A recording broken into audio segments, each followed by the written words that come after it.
Fala meu povo, começando mais um Ninguém Ouve podcast. Meu nome é Mica Lopes. No programa de hoje você vai entender porque todo mundo quer ser um missionário, mas poucos querem cumprir a missão. Fica aí que logo após a vinheta eu tô de volta. Valeu!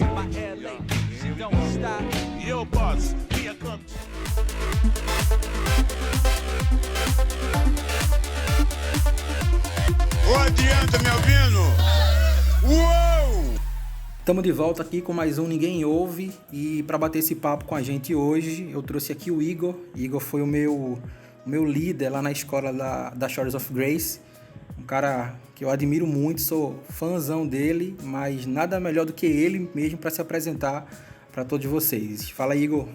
Fala, galera, eu sou o Igor Matheus, tenho 26 anos, estou aqui em Missões já faz 2 anos e meio, estou aqui na Shores of Grace em Recife. Recife não, Jaboatão, né, na Grande Recife. Eu sou formado em engenharia civil e estou aqui para bater esse papo com vocês também. Massa. Igor, eu vou começar pela pergunta mais óbvia possível para esse podcast, que é o que é ser um missionário, né? O que é um missionário? Explica pra gente aí. Cara, eu acho que é sempre difícil pra gente definir alguns termos, né? Tipo, tem coisas na nossa língua que a gente só fala e às vezes a gente, tipo, caramba, o que é isso, né? A gente às vezes não para e pensa, né? Mas, tipo, se você fizer uma pesquisa rápida, tipo num dicionário, por exemplo, cara, o dicionário vai dizer aquele que recebeu ou assumiu a incumbência de realizar determinada tarefa ou promover a sua concretização. Ou ele coloca que é no sentido mais religioso, né, que é aquele que se dedica a pregar uma religião, a catequizar, trabalhar para a conversão de alguém à sua fé, etc. Tipo, pensando assim, todos nós seremos missionários, né? Porque a grande comissão tá sobre todos os cristãos, né? Sim, sim. Tipo, todo mundo precisa entender o seu papel nisso, né? Todo mundo precisa entender o seu papel na grande comissão, nessa missão de todo mundo, né? Mas, tipo... Pode... Não, diga aí, não. Pode seguir. Mas, assim, na prática da igreja, o que a gente chama de missionário é aquele que é enviado a algum local para fazer parte de uma obra de cuidado, da evangelização de pessoas, de plantação de igrejas. No meu caso aqui, eu tô numa base que a gente tem muitos projetos sociais e a gente, tipo, tá numa grande cidade, algumas pessoas falam que é tipo, a capital do Nordeste, mas uma das principais cidades do Nordeste mesmo, né? Então a gente enfrenta muitos problemas urbanos aqui e nós estamos lidando diretamente com essas coisas, tipo, muitos problemas sociais mesmo, né? Que a gente vai conversar durante o programa. Isso que você falou, né, que ser um missionário é um papel de todo mundo que é cristão. Isso é curioso porque criança na Assembleia de Deus, eu tenho um conceito completamente diferente sobre o que é ser um missionário, né? Porque na minha época de infância, né, na Assembleia de Deus, era aquele cara que ia para o Japão, para o Equador, abrir uma igreja, África, tipo, né? Ia para a África, e assim, era um pastor bem idoso que ia com a esposa dele e ficava lá um ano e vinha. E assim, eu como criança, né, enxergava que o missionário era isso, era uma pessoa já idosa, com muita experiência e que tinha que ir para um país distante, abrir igrejas, né? E aí só depois de muitos anos, e aí eu conheci a Shores e tal, eu fui entender de fato o que é um missionário, né? Que ele pode também trabalhar em outros países, mas também aqui, né? Aqui em Recife tem missionário trabalhando aqui. Isso era uma coisa que na minha cabeça, até uns anos atrás, eu não conseguia nem entender direito o que é isso. Mas é pelo contexto que eu vivia também, né? Na época da Assembleia. Infelizmente, assim, isso é o contexto de muitas igrejas no Brasil. Porque, por exemplo, você vai num culto de missões na igreja, né? Você vê a igreja, cara, em chamas ali, né? Quem quer ser um missionário? Tudo, né? Todo mundo grita, levanta a mão. Só que às Canto vezes... espanhol, Só que às vezes, cara, no seu caminho de casa pra igreja, você encontra um morador de rua, você encontra uma mulher se prostituindo, você encontra uma criança em vulnerabilidade, você encontra várias dessas coisas, mas, tipo, no seu caminho de sua casa até o culto de missões, tipo, eu tô usando o exemplo do culto de missões, né? Tipo, você não faz nada nesse caminho até lá, né? Eu lembro do Gregório McNulty, que foi uma das minhas referências, cara, na minha vida. Eu lembro que uma vez ele... Não lembro se foi na conferência que eu fui com ele ou se foi alguma coisa que eu assisti no YouTube, né? Porque eu vi muito vídeo do Gregório na minha vida. Você conhece o Gregório? Sim, conheço. Cara, ele foi, tipo, uma referência no Brasil, assim, né? E no culto ele falando, cara, meu sonho é estar numa conferência de missões, em que o primeiro dia que esteja cheio, tem uma galera aqui, mas o segundo dia não tem ninguém, cara. Que as pessoas entendam as coisas. E, cara, quando você estiver indo pra igreja, tu vai ver tanta coisa, você vai querer pregar o evangelho, você vai querer fazer algo para as pessoas, tu vai chegar atrasado no culto, tá ligado? Velho. E, mano, tipo, o Gregório sempre fez essa referência pra mim, né? O Gregório sempre...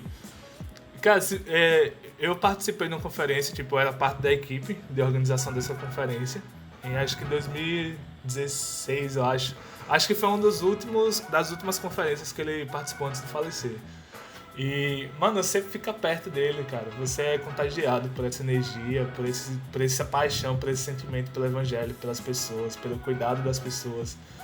E, tipo, cara, é complicado na igreja brasileira nesse sentido, né? Porque às vezes a gente acha que a missão é do outro lado do mundo, mas na verdade, tipo, é do outro lado da rua, né?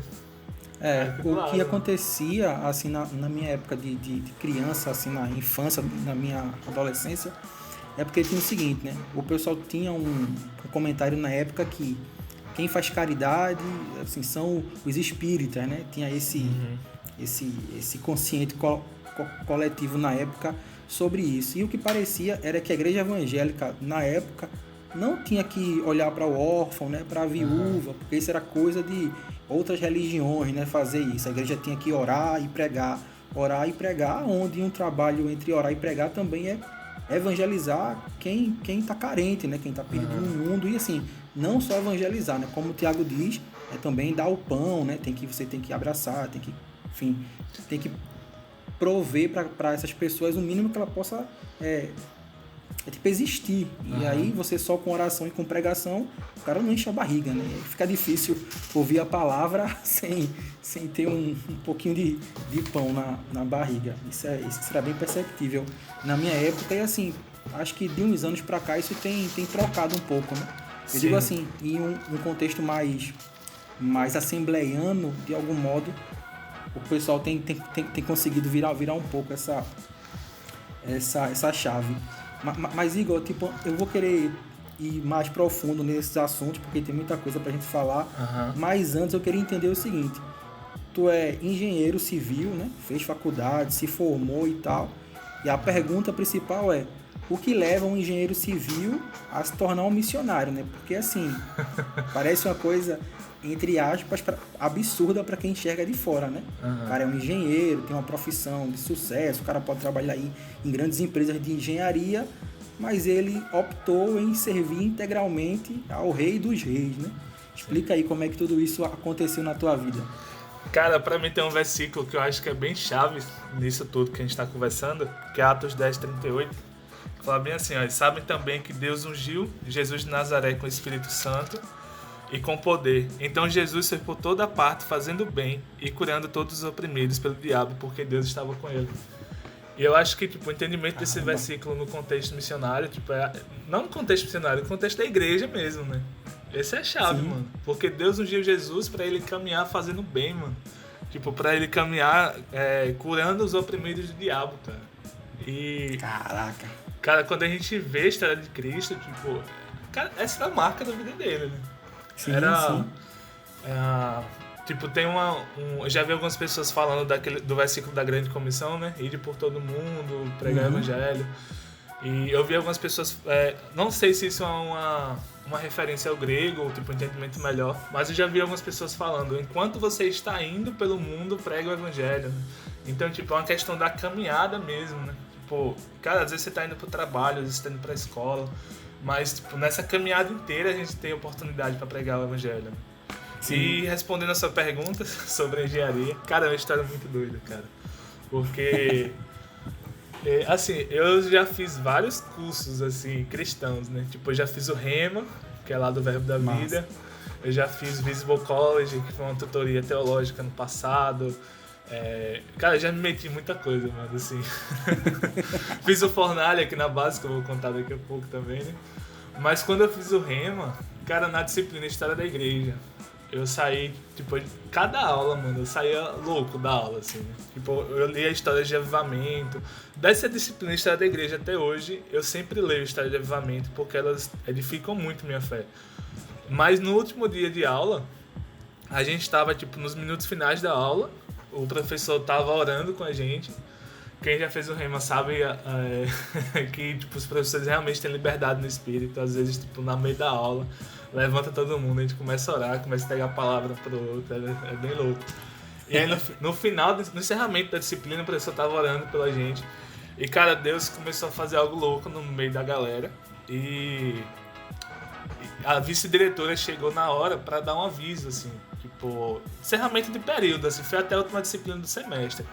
Ela chegou, tipo, a gente tá encerrando hoje, a gente vai voltar tal dia. Esses avisos formais, assim, né, formalidades. Sim. Mas, cara, quando ela entrou na sala, mano, ela já começou a chorar, velho, com o que Deus tava fazendo, a presença de Deus tava muito forte na aula.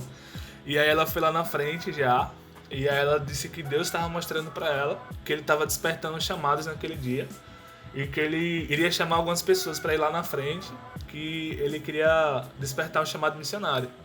E eu tava com o olho fechado lá, e aí quando ela falou isso, tipo, por um impulso assim interno, eu olhei pra ela, tipo, olhou pra mim assim e apontou e disse, você, vem aqui na frente.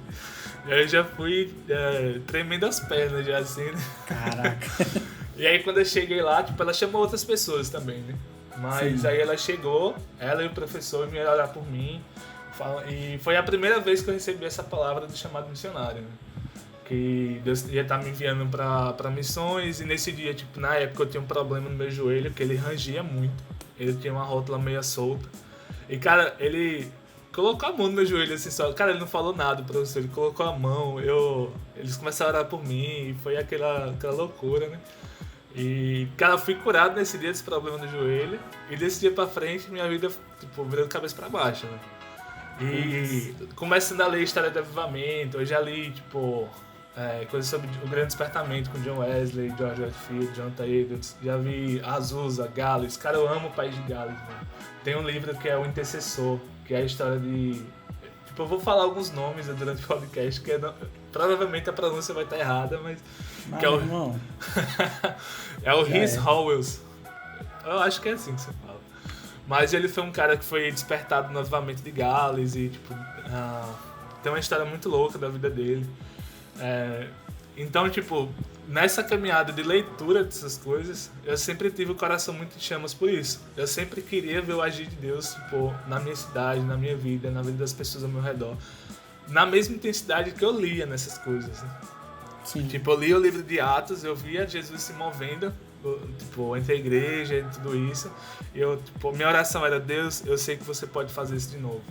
Eu sei que você pode derramar o teu Espírito sobre nós de novo. E uma das coisas que eu entendia com isso é que nós podemos orar para o avivamento, nós podemos querer, não sei, fazer algo para que possa acontecer. Mas cara, é Deus que derrama do Espírito, mano. E eu sempre oro, Deus, tipo, faz de novo, sabe? Isso foi minha oração muitas vezes. Então, eu tava, tipo, fazendo faculdade de engenharia. Eu entrei na faculdade com 18 anos, foram 4 anos e meio.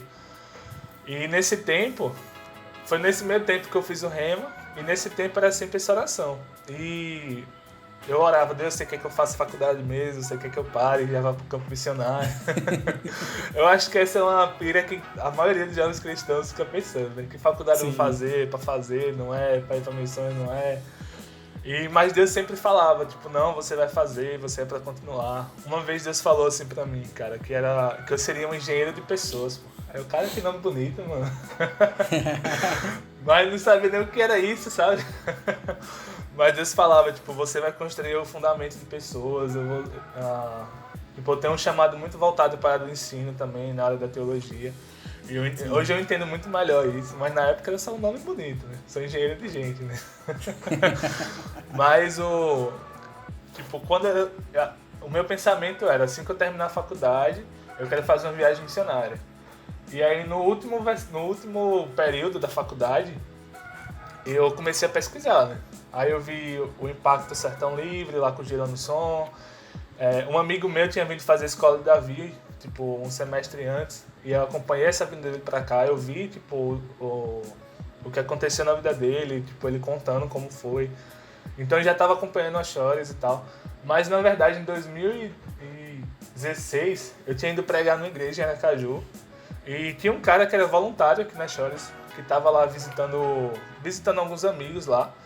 E no final da pregação a gente saiu pra lanchonete, a gente ficou conversando. E eu conversando com ele, ele olhou pra mim e falou: cara, você já é da Chores e você não sabe. E eu, tipo, caramba, mano, nem sei o que é Chores, mano, nunca nem vi isso na vida. Mas aí eu fiquei com isso na cabeça, né? E eu, quando eu tava orando no último período, e aí eu senti essa confirmação de que eu deveria vir pra Chores, pra Fornalha. E, cara, no dia que eu senti mesmo a confirmação Deus falando, cara, você vai pra Fornalha, eu abri o Instagram, assim, aleatoriamente, né? E a primeira publicação que tava era inscrições abertas, Fornalha 2018. E eu, cara, é pra eu ir mesmo. Aí eu fiz inscrição, preenchi o formulário. E você sabe como foi, como é, tipo, essa etapa de... Você faz a inscrição, envia o formulário, sim. Aí aguarda até ser aprovado. Só que nesse meio tempo, tipo, cara, o TCC foi muito complicado, velho. Eu tava, tipo, não dormia direito, tava... Quem já fez TCC sabe a loucura que é, né? E nesse meio tempo, cara, eu bati meu carro, velho. Eu tava dirigindo, tipo, em trânsito e tal. Aí o carro da frente... Era o inimigo que viu os planos de Deus. Cara, o carro da frente parou e eu não parei, mano. Aliás, eu parei dentro do outro carro quase já, né? Mas no outro dia eu levei o carro da outra pessoa na oficina. Tipo, meu carro eu deixava lá, sem consertar, até ter grana pra isso, né? Mas o carro da outra pessoa eu precisava fazer o reparo, né? E aí eu levei o carro da outra pessoa na oficina e quando o cara fez o orçamento, cara, foi o mesmo valor da escola, mano. Ixi, aí eu olhei, caramba, eu vou ter que pagar a escola, vou ter que pagar esse carro. Tipo, eu não tenho condições de fazer os dois ao mesmo tempo, né? E aí eu comecei a questionar, assim, a questionar não, tava falando que eu não vinha mesmo, que eu não tinha grana pra isso e tal. Mas aí um dia Deus falou pra mim, tipo, você precisa entender que sou eu que tô te levando pra lá, não é você que tá se levando. E você precisa entender que eu vou prover tudo que for necessário pra isso. E aí quando Deus falou isso, tipo, isso gerou convicção no meu coração, e eu comecei a falar, eu vou. Não sei como, mas eu vou. E aí apareceu uma pessoa, pagou o curso pra mim, o Fornalha, consegui juntar uma grana pra pagar passagem, dinheiro pra gastar aqui e tal. E aí eu me formei em final de outubro de 2017. O meu irmão, ele tem uma construtora lá na minha cidade. E assim, o plano da família era que eu iria me formar e iria ser responsável técnico da construtora, né? Tava, tipo, tudo encaminhado. Eu tinha uma profissão já, um emprego, né?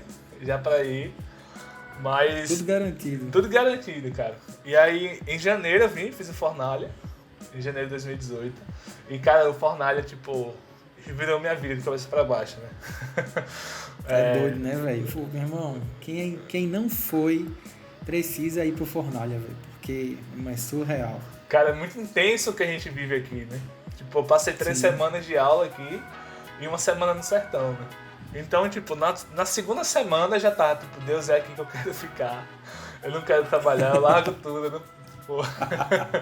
Abro mão dos meus sonhos, dos meus planos. Me encontrei, assim, né? E eu sempre orava ali, Deus, eu preciso, tipo, eu quero ficar. Mas Deus não falava nada, mano. E aí acabou a escola, eu tinha que ir embora, né? Não podia ficar aqui. Sim. E aí eu voltei pra casa. E aí quando eu cheguei em casa, cara, tipo, só de entrar na porta eu ouvi a voz de Deus falando: você precisa trabalhar um tempo e honrar sua família. E aí tá bom, se o senhor tá falando, então vamos fazer, né? E aí eu cheguei em casa, tipo, numa sexta-feira, na segunda já tava numa construtora, já trabalhando lá, tipo, a gente tinha vários planos, assim, pra construtora, de crescimento e tal. Só que no final de março, o Carlos Cardona, que era o diretor das escolas aqui, hoje ele não tá mais aqui em Recife, ele foi lá pra Colômbia, que ele é de lá, que ele vai abrir um Chores Colômbia. Ele mandou um e-mail pros ex-alunos, perguntando se a gente queria participar do staff da próxima escola, que seria o Experience, que é uma escola de 3 meses que a gente tem aqui, que é a nossa escola que dá realmente esse contato com missões, né? Fornalha é um primeiro contato, a gente vai em alguns evangelismos e tal, mas é bem rápido. Mas o Experience a gente realmente, tipo, insere a pessoa na vida missionária. Tipo, ela vai passar 3 meses participando dos ministérios como qualquer missionário aqui, né? E aí eu, tipo, na mesma hora que eu recebi e-mail, eu respondi, claro que eu vou, mano. Claro que eu quero ir. Tipo, não deu tempo nem de orar do primeiro, tá ligado? Já respondi, eu quero ir. E aí nesse processo eu já comecei a conversar com a família, que eu já tava indo, tipo, pra mais 3 meses fora. Aí fica aquele impasse, né? Que choque, hein? Cara, eu passei 5 anos fora, né? Porque eu fiz faculdade em outra cidade. Aí acabou a faculdade, voltei pra minha cidade, que lá no interior, lá não tem universidade de engenharia civil. E aí tive que fazer em Aracaju. E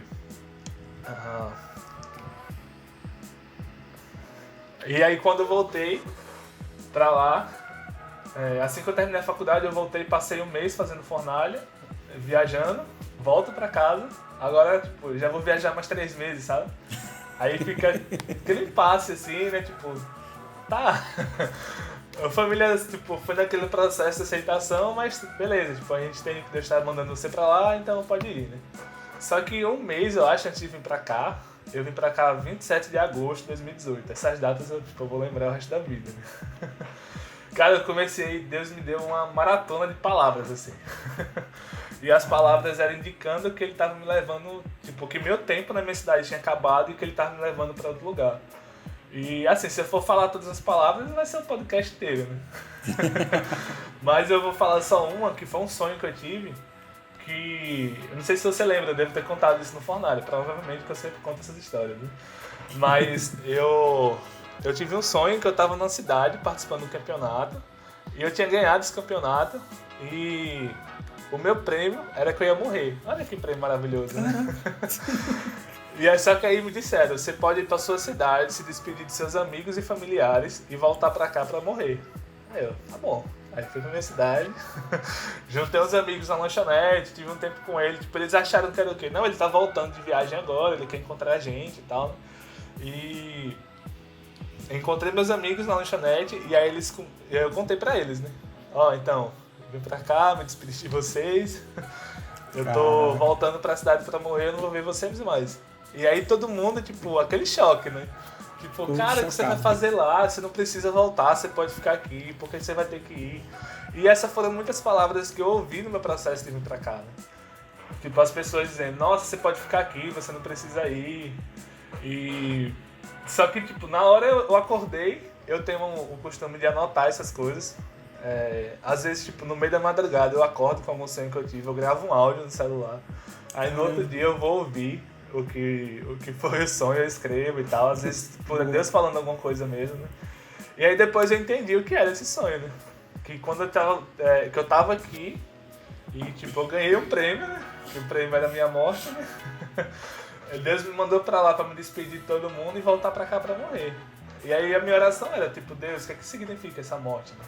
Eu entendo que você tá me levando pra Chores pra morrer, mas o que é que isso significa, né? E Deus falava, cara, você vai morrer pros seus planos, você vai morrer pros seus sonhos, você vai morrer pra sua vida inteira. Porque a partir de agora eu vou viver através da sua vida, né? Massa. E cara, foi aquela cena de filme, assim, porque eu já imaginava eu entrando no avião. O aeroporto de Sergipe é minúsculo, mano. Então, tipo, a pista de decolagem é perto de onde fica onde fica lanchonetes e tal, dá pra você ver do avião o local. E era no avião, olhando na janelinha, olhando meus pais, tipo, na janela. E o avião indo e eu olhando pra trás, assim, ó, caramba, mano, que doideira é essa que eu tô indo beber, cara? Tô indo morrer, cara. E aí cheguei aqui pra escola, né, pra passar 3 meses, mas eu já tinha certeza que, tipo, meu tempo na minha cidade tinha acabado e que eu tinha vindo pra cá, tipo, pra passar mais tempo, não seria só 3 meses. E aí tu ficou desde 2018 até agora. Até agora. Aí. Até segunda ordem, né? Isso é muito louco, porque o pessoal que quer, né, tipo, investir nesse Ministério de Missões tem sempre essa dificuldade sobre quando ir, por que ir, será que eu tenho que ir, eu tenho que terminar a faculdade primeiro, será que eu tenho que largar o emprego e tal. E, velho, assim, isso é muito individual, né, de cada um. E, assim, e isso é tão individual que é você com Deus, Deus e você, né? Não é sobre a sua mãe, sobre os seus pais, sobre a namorada, é sobre você e Deus. Eu vou só aqui tentar abrir um pouquinho o leque para falar um pouco da minha experiência na escola, porque foi algo um pouco parecido, né? Eu nem sabia o que era Chores, eu queria ir para a escola, para Awakening, o pessoal da Cultura do Reino, lá em São Paulo. Mas aí era São Paulo, não ia dar passagem, cara, tal. Aí a prima minha me falou, ó, tem lá em Jaboatão, a Chores. Velho, eu não sabia o que era, mas quando eu descobri, eu sabia que eu precisava estar lá, né? A minha esposa perguntava, pô, mas isso é o que eu fiz? Irmão, eu não faço ideia do que é uma escola de missões. Mas eu preciso estar nesse local assim que começar aquilo. E assim, e é louco isso que eu falo sobre como isso é muito individual, porque o teu caso foi para ir e ficar, né? Uhum. No meu caso, eu sentia que eu precisava ir para voltar e ser alguém diferente do que eu vinha sendo, né? E realmente, assim, a escola, ela foi transformadora para mim, para minha família, para o meu casamento, para tudo, né? Assim, tipo, o jeito que eu enxergo a vida hoje é completamente diferente de como eu enxergava antes. E, tipo, a Chores tem um papel fundamental nisso, porque Deus, ele trabalhou muito ali, sabe? Aqueles dias, era, assim, são dias únicos que a gente lembra hoje com muita saudade, né? Todo mundo que vai para a escola quer voltar, quer ter esse ambiente, mas eu lembro muito bem do penúltimo dia, né? Eu fui no último dia, quando o Carlos falava, isso aqui é muito bom, mas a vida real começa quando você voltar, né? Então, assim, aqui o fogo queima domingo a domingo, mas lá fora, na sua casa, pode ser que não seja assim. E aí que o cara tem que lembrar do que viveu, tem que orar e tal. E assim, velho, quem quer realmente dar esse passo, tem que participar de um local como esse para poder ver se realmente o seu ministério é na sua cidade, em outro país, sabe? Ou não, de repente é você ficar na sua igreja, trabalhando em algo lá e tal, interno. Realmente é algo bem pessoal de você com Deus. Tipo, cara, pra mim, assim, nas nossas escolas a gente recebe muitas pessoas, né? Tipo, na minha escola tinha 75 pessoas, se não me engano. No Fornalha do outro ano tinha 93. Caramba. Tipo, era muita gente. E a gente já tava, tipo, entrando no limite, assim. Tanto que na sua escola a gente abaixou um pouco a quantidade de vagas pra poder ter esse contato mais pessoal mesmo com os alunos, né? Tanto que na sua escola acho que foram 40 pessoas. Isso. Mas você vê, tipo, o fluxo de pessoas que passam aqui e, tipo, o nosso objetivo não é que essas pessoas fiquem aqui, né? O que a gente quer é que essas pessoas sejam despertadas para que na igreja delas elas possam servir naquele lugar, né? Porque às vezes as pessoas querem ir para missões sem nunca ter servido a sua igreja, sem nunca ter servido a sua comunidade, sem nunca ter servido as pessoas próximas, né? E nesse processo, como você falou, que é um processo bem individual, mas é um processo que já envolve ser fiel nessas coisas, né? Ser fiel naquilo que está perto da gente, ser fiel na nossa igreja mesmo. Tipo, na minha igreja eu me converti com 8 anos, tipo, eu era uma criança, né? Fui confessar meus pecados, tipo, eu tinha roubado o lápis do amiguinho. Meu irmão, ele se converteu com 18, ele tem 10 anos a mais que eu, e ele entrou na igreja e eu já fui junto com ele. Mas, cara, desde os 8 anos eu tava, tipo, a gente fazia estudo bíblico na igreja, eu com 8 anos tava ali com a Bíblia, mano. Tipo, eles faziam as perguntas e já tava lá, porque, tipo, eu sempre tive essa identificação com a Bíblia desde os 8 anos, né? Mas, tipo, nesse tempo todo eu fui líder de jovens na minha igreja. Eu participei de um projeto na faculdade que a gente fazia seminários de apologética com o pessoal de outra igreja. Tipo, cara, no meu tempo em Aracaju, eu ficava lá de segunda a sexta em Aracaju e final de semana eu voltava pra minha cidade. Mas de segunda a sexta, mano, eu me envolvia com tanta igreja, mano. Hoje, quando eu volto, eu olho, são vários grupos de amigos, assim, espalhados, um de igreja tal, outro de outra igreja em outro lugar. Mas nesse tempo eu sempre estava envolvido com algo, né? Eu sempre estava servindo as pessoas com alguma coisa. Na minha igreja, cara, eu toco teclado, né?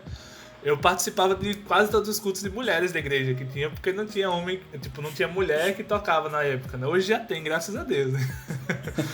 Mas tinha culto de mulher que tinha 100 mulheres na igreja e eu no teclado, mano. Chama de teclado, e vinha aí, igual lá com uma barrazinha debaixo do braço. Mas, tipo, a gente precisa entender que a gente precisa servir a nossa igreja, mano. Antes de Deus enviar a gente pra missões, pra outro lugar, a gente precisa, tipo, dessa vivência de servir nossa comunidade.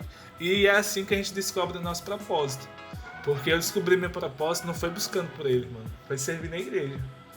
E servir na igreja, eu fui, tipo, cara, tipo, eu tenho mais habilidade aqui, meu coração queima mais nisso. Tipo, desde, tipo, sei lá, 19 anos que eu já tinha esse sentimento de que Deus me levaria para trabalhar com missões, mas também com o despertamento da igreja no caminho missionário. E porque na época eu tenho um blog, né? Eu escrevia na época e às vezes eu escrevia. Hoje eu vejo os textos que eu escrevia na época, era sempre aquele ímpeto revolucionário. Né? Tipo, a igreja tá errada, a igreja tá fazendo isso. E hoje eu olho, cara, por que eu tava escrevendo essas coisas, mano? Às vezes, tipo, eu entrei no meu blog e saí arquivando um monte de texto, mano. Mas... A internet não esquece, né? É, cara, não dá não. Ainda bem que eu não sou famoso, né? Que aí eu teria sido cancelado algumas vezes. Né? Mas cara, a gente descobre o nosso chamado é assim, é servir na igreja. Né? E às vezes a gente tipo, começa a estudar teologia, por exemplo, a gente começa a achar que nossa igreja está errada em muita coisa. A gente já quer tipo, ser o revolucionário que vai transformar a vida da igreja porque está fazendo isso errado, porque está pensando errado, porque o pastor é isso, porque o pastor é aquilo. E, cara, a gente precisa se colocar nessa posição de servo primeiro. Tipo, eu tenho um livro aqui que é Recomendações a Jovens Teólogos. E ele fala tipo, de pessoas que estão no ministério, tipo, que estão no seminário, né? E ele fala sobre um caráter orgulhoso que é gerado nessas pessoas que às vezes começam a estudar teologia, começam a aprender algumas coisas. Que, tipo, no Rema mesmo isso era muito comum. Às vezes tinha alunos que aprendiam uma coisa no Rema, aí dizia, cara, minha igreja está fazendo errada, tipo, eu não posso ficar lá. O cara já ia... Abaixa o pastor, derrubem os muros e... Aquela revolução, Deus não habita assim. em templos e tal, o cara vai... E nesse livro o autor fala que muitas vezes a gente joga pessoas para baixo com nossas atitudes, sabe? Tipo, a gente não contribui para a transformação da igreja, a gente contribui para a destruição, basicamente. Né? A gente contribui para que pessoas se sintam mal, a gente contribui para que tipo, o pastor fique inseguro. Tipo, quantas vezes a gente já chegou pro pastor da nossa igreja e falou, tipo, pastor, tipo, o que é que você está precisando? Né? Tipo, como é que eu posso servir você? Tipo, hoje eu mandei um texto pros meus mantenedores, né, que falando sobre a importância de nós intercedermos pelas pessoas que nos lideram, né? E não só por essas pessoas, mas, tipo, você já orou, por exemplo, pelo um autor que eu gosto, tipo, sei lá, o Tim Keller, por exemplo. O pessoal do Bible Talk. Francis Chan. Isso! Que eu gosto pouco. Tipo, cara, às vezes a gente é alimentado por essas pessoas, mas a gente nunca parou um momento pra orar por uma pessoa dessa. Verdade, velho. Tá ligado? Muito verdade isso. E, cara, todos nós somos seres humanos, pô. Todos nós estamos passíveis a erros, às falhas. E, por exemplo, é difícil a gente ver ministérios como o do Billy Graham, que é um cara que teve um ministério gigantesco, mas chegou no final da vida sem escândalos. Tipo, o FBI investigou a vida do cara, tipo, finanças, dinheiro. Era muito dinheiro que rolava no ministério dele. E não encontrou nada, sabe? Mas, tipo, é porque o Billy Graham nossa, ele é o santo, cara. Tipo, cara, a igreja precisa aprender a cuidar mais dessas pessoas próximas, sabe? A cuidar... Por exemplo, a gente vê um Ravi Zacarias que morreu, faleceu recentemente. E que foi, tipo, descoberto vários escândalos no nome dele. Cara, o meu sentimento quando eu vejo essas histórias é só uma. Tipo, cara, poderia ser eu essa pessoa. Total. Porque a gente se ilude com dons e habilidades, tá ligado? E a gente precisa aprender a valorizar o caráter, o fruto. A gente precisa, tipo, perder esse encanto apenas pelos dons. Que isso na igreja pentecostal, tipo, cresceu muito. Né? Você viu um cara entregando palavra, orando em línguas, é ungido, né?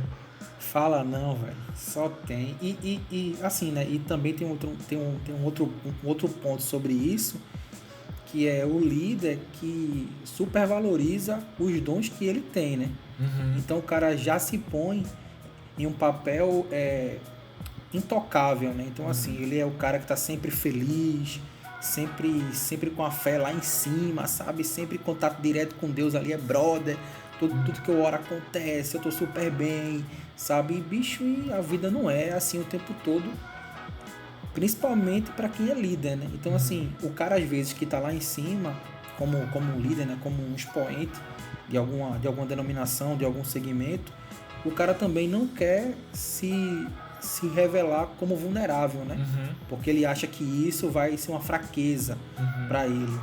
E aí pronto, aí de repente o cara morre, aí tem dezenas de escândalos aí que a gente não sabia, mas porque o cara às vezes tinha um pecado ali que ele não quis expor, porque o público dele enxerga muito isso, né?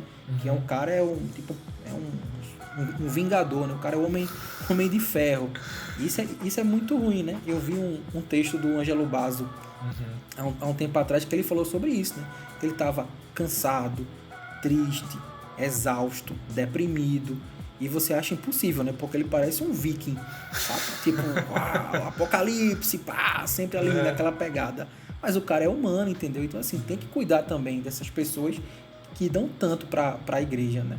Mas no meio pentecostal, que é o que eu vivenciei mais, isso é complicado, porque parece que quanto mais Deus dá, mais invulnerável o cara tem que ser, né? Para poder comprovar que está recebendo. E uma hora essa casca quebra, né? E aí é pior, porque quando quebra você acaba de vez. É bem complicado isso. Uma hora a conta chega, né? Total. E às vezes ela chega cara, né? Chega muito. Então, é muito importante a gente entender essa questão, porque na igreja brasileira nós vivemos muita questão da idolatria com essas pessoas, né? A gente endeusar essas pessoas. E essas pessoas que foram endeusadas, muitas delas gostaram.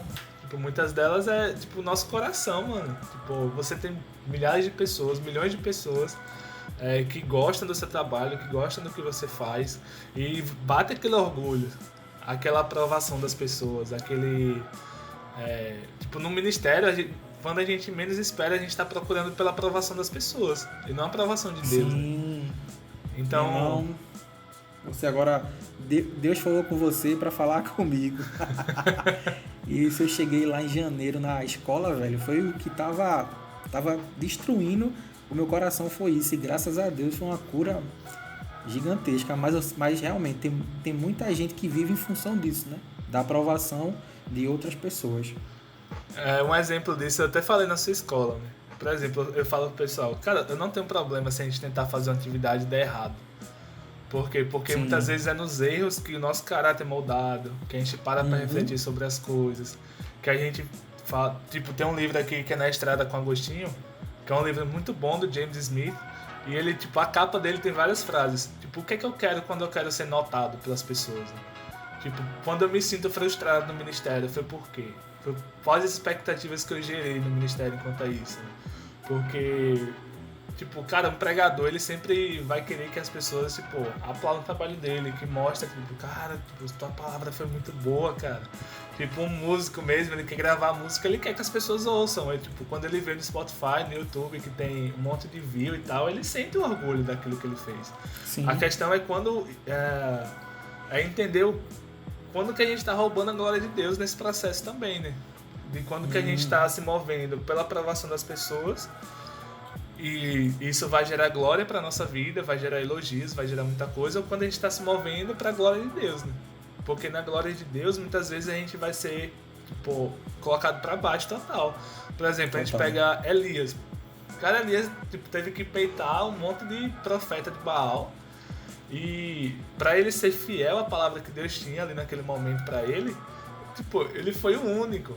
Ele ficou sozinho, ele teve que ir para um riacho, tipo, beber água do rio e comer a carne que um corvo, que uma pomba, sei lá, tem que trazer para ele. E ainda chega um momento que o riacho seca, ele tem que ir, tipo, Deus diz, vá para tal cidade que eu vou suprir você lá. E, cara, eu não sei se você já parou pra pensar. A pessoa que Deus manda pra suprir Elias, cara, é a viúva lá de Sarepta, que ela tem um punhado de farinha pra comer, ela e o filho esperar a morte, mano. Tipo, a pessoa que foi a mantenedora de Elias naquele tempo, você não tinha nada, mano. É que não tinha nada, né? Total. Então você percebe que às vezes essa caminhada com Deus, de aprovação de Deus, os resultados dela muitas vezes não vai ser glória para nossa vida, não vai ser elogio, não vai ser nada disso. Mas a nossa convicção eu estou fazendo aquilo que Deus mandou fazer.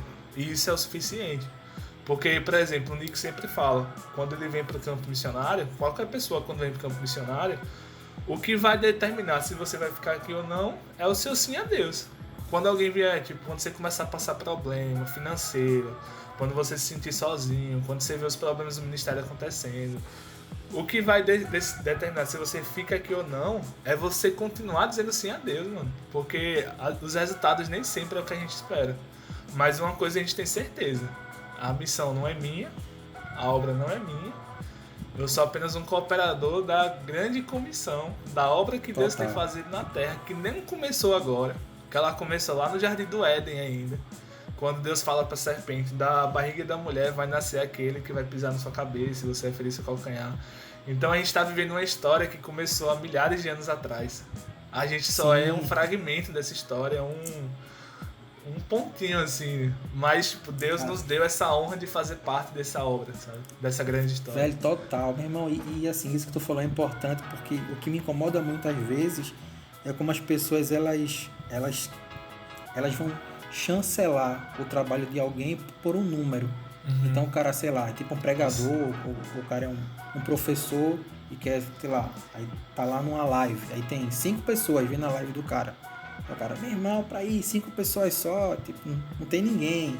Ou o cara, sei lá, escreve um livro, ou grava um vídeo, ou faz um podcast, que é o nosso caso. E aí, poxa, somente 10 pessoas escutaram, meu irmão, isso é muito pouco, pra que fazer? Assim, como se a quantidade, ela fosse um validador para alguma coisa, né? Eu digo assim, gente, todo mundo aqui é cooperador de uma obra maior do que todos nós. Então, pouco importa se tem 1 milhão me assistindo ou tem 1 me assistindo, né? A dificuldade é, tipo, a natureza humana vai te levar a pensar completamente oposto, né? Você tem que pensar em números, na quantidade, influência, impacto e etc e tal. Assim, isso é muito perigoso porque isso é uma pirâmide. Tem 1 milhão que tem um seguidor e tem um que tem 1 milhão de seguidores. Só que esses 1 milhão que tem um querem chegar no topo da pirâmide do 1 milhão. E não vão chegar, obviamente, né? Mas o cara tá querendo correr para subir a pirâmide e, velho, não precisa. Você é base da pirâmide. Vamos ser a base. Porque com muita base, o negócio vai dar muito certo. É o plano de aí, carreira assim, gospel, né? É, total, né? Parece que tem isso, né? E assim, velho, isso é tão triste, né? Porque assim, enquanto a igreja tinha que ser o oposto do que o mundo faz, o que a gente enxerga hoje são influenciadores da igreja com o mesmo modus operandi de influenciadores, sabe? Do que uma Bruna Marquezine, do que tipo o Whindersson Nunes. Os caras seguem o mesmo padrão de comportamento porque sabem que isso atinge o subconsciente, inclusive de quem é evangélico. Aí, irmão, então assim, aí o cara pensa, velho, qual é de fato a diferença que é feita ali? Ah, não, mas é porque fala um versículo, mas é porque tá cantando um hino. Não, o diabo também pode cantar hino porque tá na boca dele, ele pode inclusive pregar, né? Aí isso acontece. Mas naquele dia, né? Vai ter aquela frase clássica, né? Vocês pregaram, curaram, mas eu não sei quem são vocês. Inclusive em meu nome. Mas, meu irmão, se fizeram foi por sua conta e risco. Então, assim, isso é muito sério, né? E eu tô até falando demais aqui, mas o que eu acho que o que vai problematizar tipo, a igreja hoje é isso, né? É estar querendo seguir um padrão que vai totalmente de encontro ao que Cristo espera da própria igreja. Mas como isso dá lucro e dá like, as pessoas vão querendo seguir esse rito, né? E aí o seguinte, eu vou já te emendar aqui essa outra pergunta sobre isso. Eu li na Isto É recentemente que a população evangélica está crescendo muito, né? E o estudo que eles tinham lá dizia o seguinte, que até 2025 teriam mais evangélicos do que católicos no Brasil. O que seria uma coisa inédita, né? Isso nunca aconteceu no Brasil, mas está tendendo a isso acontecer daqui a uns 3 ou 4 anos.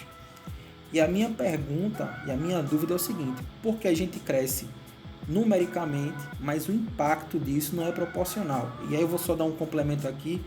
Eu escutei o Antônio Carlos Costa comentando sobre isso, porque assim, em cada favela do Brasil, você tem pelo menos 3 Assembleias de Deus fácil. Que você encontra fácil, assim, de você tocou o olho, você encontra. E se você for andando ali por becos e vielas, o que mais tem é a igreja. A Assembleia de Deus está em todos os locais. Porém, a prostituição, o tráfico de drogas, o crack, isso não diminui. Muito pelo contrário, né? Proporcionalmente, o quanto a igreja tipo, avança nesses locais, o crack, as drogas, o tráfico, a prostituição, cresce galopantemente. Aí a minha pergunta, ela volta, né? Porque a gente cresce em número, mas não cresce impacto de fato na sociedade. Cara, uma vez eu li uma notícia, que aí o título da notícia, tipo, só o título eu fiquei chocado. Porque falava algo de um traficante evangélico. É o quê, cara? Como assim, né? Mas, cara, essa pergunta, tipo, dá outro podcast, né? Essa é uma pergunta que, tipo, eu vou tentar dar uma resposta, tipo, a gente vai conversar aqui, mas eu sei que ela envolve uma análise teológica, sociológica, ciência da religião muito mais profunda do que a gente vai conversar aqui. Então é até algo que eu incentivo o pessoal a ir buscar mais informações sobre isso, né?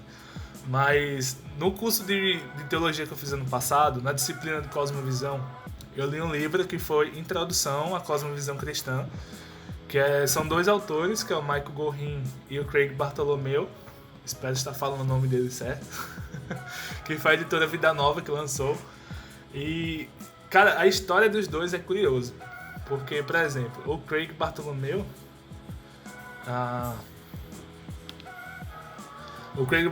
o autor do livro, ele cresceu na África do Sul, na época do Apartheid.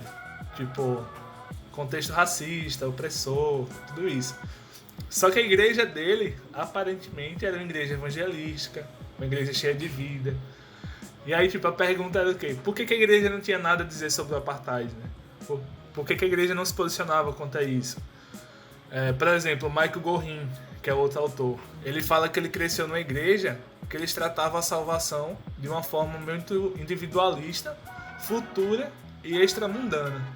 Tipo, como assim? Você já viu as pessoas indo evangelizar e fazendo aquela clássica pergunta: você sabe pra onde você vai quando você morrer? Você já viu alguém fazendo isso, Miquel? Você já fez isso, Miquel?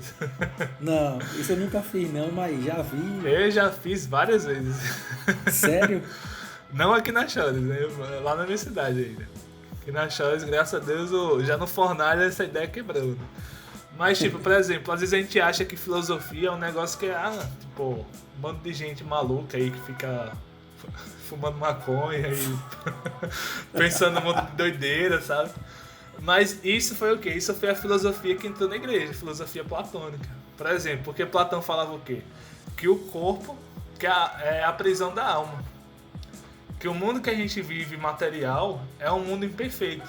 E que existe um mundo perfeito, que é o mundo das ideias, que é onde a alma vive, que enquanto a gente for vivo nessa terra, nossa alma está presa nesse corpo imperfeito. Mas esse corpo precisa morrer para a alma se libertar. E o que a gente faz no Evangelho? A gente faz a mesma coisa. Para onde você vai quando você morrer? Só que, por exemplo, a pregação de Jesus era que o reino já chegou pra gente. Na teologia a gente tem algo que a gente chama que é o já e o ainda não. Que são coisas que já aconteceram, mas ainda não na plenitude, né? Ou seja, o reino de Deus já chegou pra gente, nós já vivemos no reino de Deus, mas ainda não é a plenitude. E por que qual é a ideia disso tudo? Eu acho que falta pra gente uma cosmovisão coerente. Falta pra gente a gente olhar pro mundo de forma cristã. Porque é normal a gente orar, Deus nos dá os seus olhos, eu quero olhar para as pessoas com os seus olhos e tal. Mas a nossa forma de olhar para o mundo deve ser baseada nas escrituras. E o que é que falta pra gente muitas vezes? A gente não sabe nem ler a Bíblia direito, mano. Sim. A gente vai ler a Bíblia, a nossa forma de relacionamento com a Bíblia é mística. É a roleta russa de crente, né? A gente abre a Bíblia aleatoriamente, né? Fecha o olho, aponta um versículo, né? E é isso aqui, pronto. Não é nem que Deus não possa usar isso, que eu acredito que Deus pode usar qualquer coisa pra falar com a gente. Mas isso não pode ser nosso relacionamento com a Bíblia só, né? A gente precisa aprender a estudar, a gente precisa aprender a ler. Porque, por exemplo, eu já vi pessoas falando que tem uma promessa na Bíblia de que eu e minha casa vamos servir ao Senhor. Então eu vou crer e minha família vai ser salva. Você já ouviu isso aí, Miquel? Velho, quantas e quantas vezes, hein? Misericórdia. E, isso é um texto lá em Josué 24, já no final do livro de Josué, que era o quê? O povo querendo adorar um Deus, que eu não lembro quais eram os deuses que tá no texto lá. Mas Josué fala, vocês querem adorar esses deuses, mas eu e minha casa serviremos ao Senhor. Por que eu vou interpretar isso como uma promessa? É o quê? Quando você pega o texto e isola do contexto. Isola do que ele está falando. E, tipo, eu tô trazendo uma resposta, tipo, doutrinária, assim, né? Porque nossa igreja no Brasil falha muito nisso em doutrina. Tipo, a gente não tem mais confessionalidade da nossa fé. Por exemplo, se eu perguntar pra alguém, pra muito crente, antigo de igreja, você foi salvo de quê? Tipo, nem todo mundo sabe responder isso, pô. Tipo, o que Tem uns que estão até hoje sem saber do que estão salvos, né? É isso mesmo. Não sabem de que foram salvos. E aí você chega, tipo, em qualquer lugar. Eu falo que Jesus é pregado, ele é confundido com o Papai Noel algumas vezes, né? Sim. Porque você oferece um Cristo que vai curar o casamento da pessoa, que vai mudar a vida dela, que vai consertar os problemas financeiros da vida dela. E tipo, cara, quem são consciência não quer. Não iria querer um Cristo desse. Eu quero 2. Então, tipo, a nossa pregação do evangelho já é falha em muitos pontos. E não só a pregação, a nossa vivência como evangélicos, como cristãos. Porque, por exemplo, no grande despertamento lá do século XVIII na Inglaterra, com John Wesley, com George Whitefield, com tipo, grandes nomes da nossa fé mesmo, da história da igreja, tem um dos caras que saíram desse avivamento que é o William Wilberforce. Eu acho que eu estou falando certo. Você conhece esse cara, Micael? Não conheço. Cara, o William Wilberforce, ele foi muito impactado pelo avivamento. Ele tinha um relacionamento com o John Wesley, só que ele foi um cara que trabalhava no parlamento, vamos falar assim, eu não sei qual era o sistema de governo da Inglaterra na época, mas ele lutou contra a escravidão. Ele lutou, tipo, por muitos anos contra a escravidão. Por quê? Porque ele olhava para as pessoas, olhava para aquilo que estava acontecendo de forma cristã. Porque ele era movido por uma paixão por essas pessoas que foi gerada no avivamento. Então, tipo, em 1807, ele conseguiu uma das primeiras leis, que era a que proibia o tráfico de escravos nos navios britânicos. Em 1826, já no final da vida, ele se aposentou do parlamento, ele renunciou. Mas em 1833, 3 dias depois, ele faleceu um dia, e 3 dias antes, na verdade, foi aprovado o ato de abolição na Inglaterra. Caramba. E tipo, a gente olha esse nome, tipo, é um grande nome que a gente tem na história da nossa igreja, que foi o que? Impulsionado pelo avivamento. Então às vezes a gente olha para o avivamento apenas pelos dons acontecendo. Mas na verdade o avivamento gera transformação social. Sim. O mover de Deus na sociedade, ele gera... por exemplo, tem um documentário com o nome Transformações, que tem no YouTube, eu não sei se você já viu. Que é um documentário sobre cidades que foram impactadas pelo evangelho. E tem uma cidade na Guatemala, que é o nome Almolonga, que, cara, alto índice de prostituição, de alcoolismo, tipo, muita violência doméstica. Tô descrevendo o Brasil, praticamente, né? Era basicamente isso. Era uma cidadezinha do interior, e aí os pastores, as igrejas começaram a orar pela cidade, começaram, tipo, a investir em oração e discipulado das pessoas. E o avivamento veio na cidade de forma tão grande que 90% das pessoas se converteram. Dessas pessoas que se converteram, tipo, fechou as delegacias, mano. Porque não precisava mais. Caramba. Não tem crime na cidade. Tipo... É doido, né, velho? Isso que... Assim, isso me chama a atenção porque... Se tu já me conhece, né? Eu tenho esse espírito evangelístico aqui comigo. E isso me incomoda muito porque as igrejas crescem muito, inclusive as mega churches, né, que hoje estão aí pipocando em tudo que é lugar. Mas assim, velho, alguma coisa tá errada. Se tem uma igreja com 5 mil membros, mas o bairro que aquela igreja está é igual a como sempre foi. Então, assim, alguma coisa não tá se encaixando sobre o que aquela igreja de fato deveria estar atuando ali, sabe? Assim, isso sempre me incomodou, sabe? Fica uma espiritualidade muito teórica, sabe? Assim, muito mística, né? Assim, muito... a coisa vai acontecer, creia, vamos estar, não sei o quê. Vamos orar, vamos orar, fazer um clamor. Aí, assim, eu vou até puxar um bracinho aqui desse orar, né? Vai acontecer agora do dia 15 ao dia alguma coisa, um grande clamor de jejum e oração pelo Brasil, né? Mais um grande clamor que já aconteceu há um tempo atrás, estão puxando outro. Aí eu fiquei pensando assim, eu fiz, Senhor, ok, vamos orar, vamos jejuar pela nação. Mas as pessoas poderiam, na próxima eleição, votar melhor.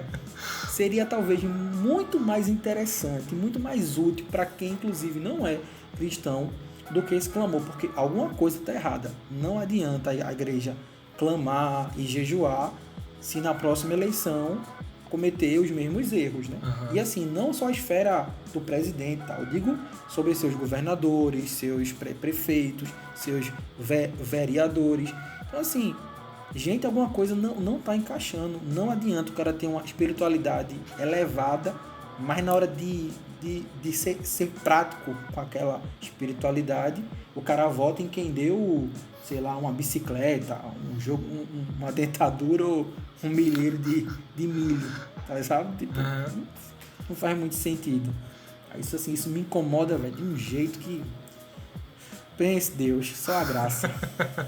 Mano, é muito difícil isso, porque o Antônio Carlos Costa ele vai ser muito enfático, né? Sim. Nessa questão política nas igrejas no Brasil, né? E, cara, o Brasil é muito polarizado. Por exemplo, essa semana saiu a notícia do Lula, né? Semana passada, na verdade, né? Que o Lula agora poderia ser eleito, né?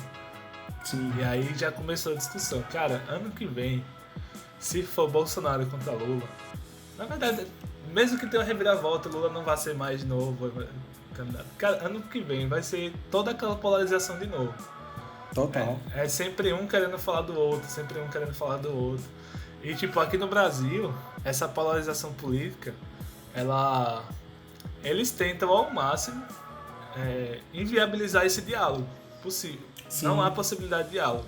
E o que a igreja faz? Por exemplo, a gente tem uma esquerda no Brasil que, por exemplo, a gente tem nomes no Brasil como a Márcia Tiburi, como a Djamila Ribeiro.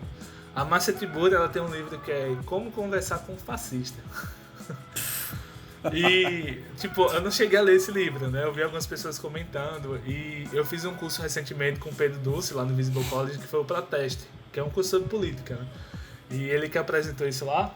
E no livro ela fala que não tem como conversar com os fascistas, ou seja, com o pessoal da direita, né? Porque eles são muito arrogantes, porque eles não sabem dialogar, porque eles não são educados, sei lá. Caraca, irmão, a galera já pinta o demônio, né? E aí a direita não é diferente, né? Porque a gente tem o nome da direita no Brasil, do bolsonarismo principalmente, que é o Olavo de Carvalho, que ele vai fazer o quê? Ele tem um livro, cara, eu comprei esse livro há um tempo atrás, quando eu queria começar a estudar sobre política. Cara, eu nunca consegui ler o livro direito, porque eu achava uma porcaria o livro. Mas o livro é o mínimo que você precisa saber para não ser um idiota. E o que é que o Olavo faz? Ele tenta inviabilizar o diálogo com a esquerda, dizendo que eles são burros, idiota, imbecil. Tipo, esse modus operandi dele é sempre assim, né? Ele ganha a briga com o outro no xingamento, nessas coisas. Não dizendo que ele não sabe, porque ele é um cara tipo, muito inteligente mesmo. Ele articulou muita coisa no Brasil sem a gente saber. Boa parte dos bolsonaristas que estão no governo do Brasil foram meio que discípulos do Olavo. A gente vive muita coisa no Brasil hoje pelo trabalho do Olavo mesmo. E agora a gente fica na polarização, né? E Sim. As pessoas querem o quê? Ou você é esquerdista ou você é bolsonarista, né? Tipo, você é da direita, né? Direitista, né? E, na verdade, nós como cristãos, a gente não precisa comprar um pacote fechado de nenhuma ideologia. Por quê? Porque no cristianismo, nós tivemos grandes contribuições filosóficas e políticas ao longo da história que a gente não precisa se fechar nem na esquerda nem na direita. Tipo, eu falei o nome de William Wilberforce, mas, cara, a gente tem muita gente boa de cristão na política. A gente tem, tipo, no século passado a gente teve um cara, que foi o Abraham Kuyper, que ele chegou a ser primeiro-ministro na Holanda. O cara, pastor, Sim. teólogo, escreveu muita coisa, deixou várias contribuições na filosofia política e que muitas vezes os cristãos que se envolvem na política pouco sabem das contribuições de autores cristãos que a gente tem na história. E eu acho que isso também é uma falha muito grande da nossa igreja, porque a gente precisa conhecer a nossa história, cara. A gente precisa aprender quem nós somos, porque a igreja não surgiu no século XXI. A igreja é uma construção já de 21 séculos. Nesses 21 séculos a gente já surgiu tanta coisa, já apareceu tantos nomes. E o C.S. Lewis ele vai dizer que isso é snobismo cronológico. Ok, quando nós desprezamos a nossa história, quando nós não conhecemos nossa história, e ainda mais, nós acabamos nos filiando a outras ideologias, a outros pensamentos, sem nem saber o que nosso pensamento diz, o que o cristianismo diz. Então, cara, eu acho... Cara, é muito falha isso na nossa igreja, tipo, na política, mas cara, em tudo, mano. Em tudo. E assim, o que me incomoda especialmente na política é porque, assim, numericamente, os cristãos são muitos, né? E se você pegar o cristão da igreja evangélica, que é mais radical, né? Pra fé que ele segue, mais conservador, né? Como eles falam. Isso, mais conservador sobre a sua fé, Bíblia, igreja, comunidade cristã, ele é fiel de fato àquilo. Velho, numericamente é um número gigantesco, mas o impacto disso é praticamente nulo, né? Porque, assim, o medo que se impõe sobre essas pessoas vão implantar ideologia X, ideologia Y e etc. Então eu vou ter que escolher um candidato completamente oposto a essa ideologia para evitar que essa ideologia chegue. E não que uma boa cristologia seja implantada lá na política, nas escolas e etc. Então, assim, o cara acaba escolhendo o candidato por medo de alguma coisa que se opõe àquilo que ele pensa, né? E aí fica nessa loucura, né, de pegar o cara mais conservador possível, que sabe um versículo 2 da Bíblia decorado, escolhe esse cara, vota nele aí, porque se o outro entrar, vai aparecer um drag queen na escola do meu filho, e ele vai sair cantando Shakira na aula de português, sabe? Tem uma loucura dessa, assim. Isso é assustador. E a igreja tem que propor o diálogo sempre, entendeu? Propor o diálogo, explicar e tentar ter uma visão sempre cristã sobre tudo. E me incomoda, porque se os grandes líderes, ou boa parte deles, não conseguem fazer isso, avalie o cidadão comum, trabalhando de segunda a sexta, pegando um ônibus lotado, indo para o seu culto no domingo, se ele vai ter essa capacidade de ter esse entendimento macro, né, sobre qual o papel de fato da igreja na sociedade. O cara vota em quem, meu irmão, em quem a maioria tá indo, né? É esse craninho, bora, porque ele vai evitar que os comunistas chineses invadam a nossa cidade, sabe? O cara vai com uma parada dessa. Sim. Cara, isso é muito complicado, né, essas questões, porque acaba sendo um duelo de narrativas o tempo todo. E, por exemplo, Bolsonaro, ele se alimentou da narrativa antipetista.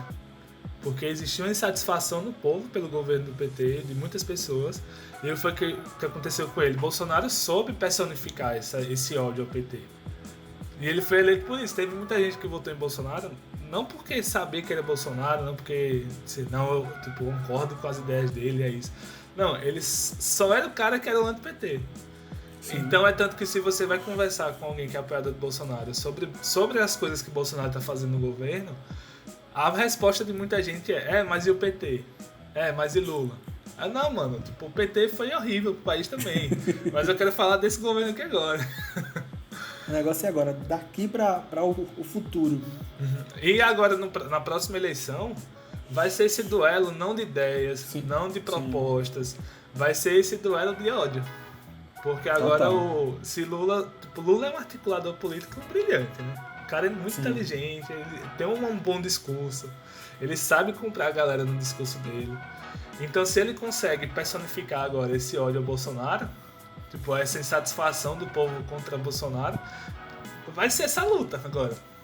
Total. Cara, ano que vem, se a gente já achou a política 2018, é uma loucura. 2022 promete. Meu irmão, vai ser uma loucura total. E o que me deixa triste é que, entre a esquerda e a direita, um caminho mais centralizado seria a igreja, né? Com um discurso realmente de entendimento sobre o que acontece, como escolher, como priorizar, né? Quais as pautas que realmente importam. Mas a igreja, ela assim, né? Claro, isso não é de maneira geral, mas assim, aliás, não são todas, né? Mas de maneira geral, ela traz pouca explicação, né? Ela tem um partidarismo muito forte, inclusive com profecias aí que no YouTube surgem toda hora para Bolsonaro. Tal pastor profetizou que Bolsonaro vai fazer aquilo e etc. Aparece um vídeo de uma irmãzinha lá do interior da Paraíba que viu Bolsonaro, profetizou não sei o que e tal. Então, assim, isso é muito ruim, né? Porque o debate não cresce. E o pior, eu tinha um avô, né? Meu avô já morreu, mas ele foi deputado, era vereador e tal. E, assim, eu conheço muita gente que está envolvido com política, né? Que trabalha com política e que também é da igreja. E o que me entristece é que essas pessoas que estão lá ocupando cargos poderiam estar fazendo alguma diferença de dentro, saca? Mas assim, acho que o cara às vezes não quer, ou acha que é um esforço desnecessário, acaba indo com a onda, sabe? Acaba tendo o mesmo comportamento que as pessoas têm.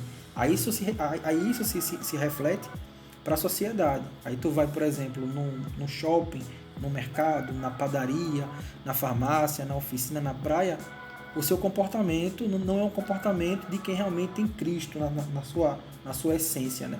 Porque assim, antigamente tinha esse papo, né, quando eu era criança. Você tem que ser crente na escola, no shopping, no metrô e tal. E aí o cara entrava numa parada bitolada que ele tem que ir pra escola de terno, gravata, camisa social, uma bíblia de 400 mil páginas embaixo do braço. O cara não ri, o cara não brinca, o cara não vê televisão, não joga Xbox. Quer dizer, o cara cria um personagem, saca? E pronto, agora eu sou crente em qualquer ambiente. Mas não é isso, né? O cara não é um personagem, um estereótipo. O cara é um cristão que tem uma mentalidade diferenciada. Mas quando você vai ver de fato na prática, velho, você tem lá uma bancada evangélica, né? Que esse nome é terrível, né? Para os evangélicos. Mas qual que é a nossa bancada? Irmão, os caras estão mais sujos do que a Peppa Pig quando tá brincando de lama com o irmão dela. Não, é assustador, né? Então como é que a gente vai enxergar algo melhor? A gente já percebe aí que o cara é pai, quando começa a dar exemplo de Peppa Pig. Ah, meu irmão, é só o que eu vejo, e agora mais ainda. Patrulha Canina, Galinha Pitadinha. E, meu irmão, é só o que aparece. Um desenho russo, só Deus sabe o que é, mas que minha filha adora. Ela nem entende a mensagem, o que está sendo cantado. Mas é tão cheio de cores que ela embarca. Eu vi um post esses dias de uma página que ele falou o seguinte, né? Biblicamente dizendo, vai piorar. Biblicamente dizendo, mas eu venci o mundo, tal, não sei o quê. Que aí é o seguinte, era outra pergunta que eu vou querer te fazer sobre isso. Eu tenho plena consciência de que as coisas vão piorar. E assim, não sobre a pandemia, mas sobre o mundo, né? Essa é uma tendência natural da história, que as coisas realmente vão continuar piorando, porque é o que a Escritura diz, né? Até que o Cristo venha e de fato ele vai tomar conta daquilo que é dele.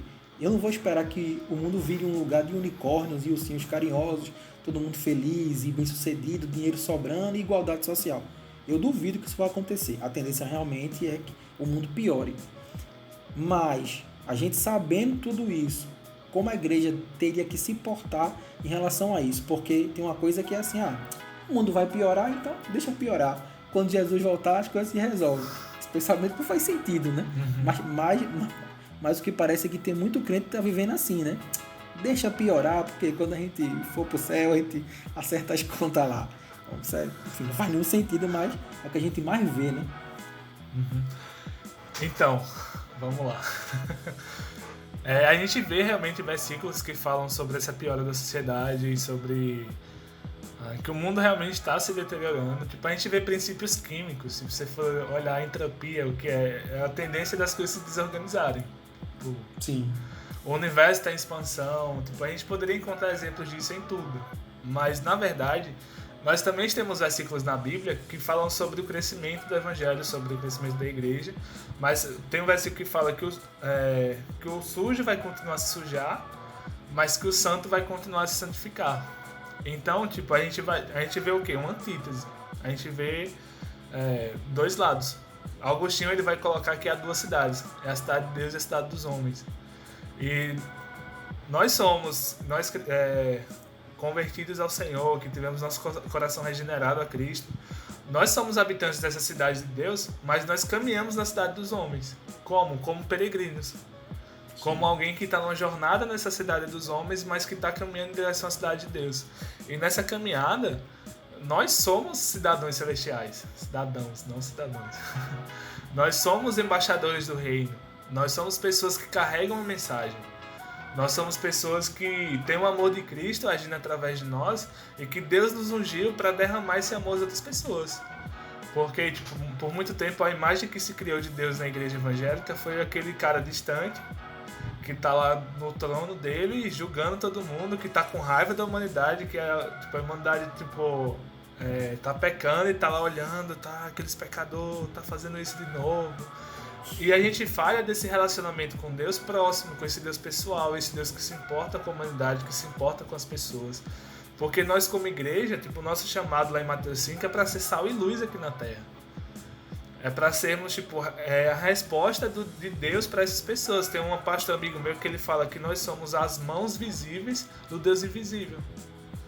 Que nós somos o reflexo daquilo que Deus é para o mundo. Nós somos a carta que o mundo lê. Nós somos a palavra cristão indica totalmente para Cristo. Indica totalmente ao que Jesus fez e nós caminhamos nisso. Jesus fala, assim como o Senhor me enviou, eu vos envio. Ou seja, nós recebemos uma missão junto com isso, nós caminhamos aqui na Terra como isso. O problema é, quando os cristãos não vivem aqui na Terra como deveriam viver, aí o mundo vai só desgringolar. E não porque os cristãos são bons. Não o poder não é nosso. Não somos nós que somos bons. Mas é a graça de Deus agindo na terra através dessas pessoas.